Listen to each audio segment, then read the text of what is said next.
আসসালামু আলাইকুম গাইস, এই দেখো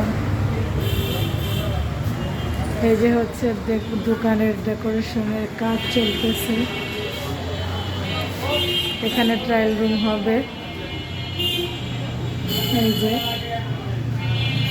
এখানে ক্যাশ ক্যাশ টেবিল বসানো হবে। 60 ফিট মেন রোড, পাবনা গল্লি। এটা এখনো কাজ শেষ হয় নাই।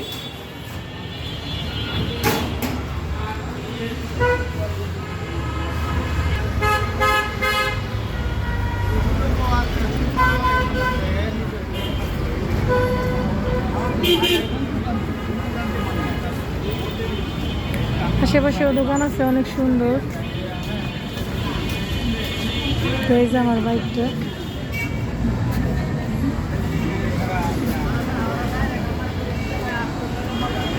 কাজ চলতেছে, এখনো কাজ শেষ হয় নাই ডেকোরেশনের।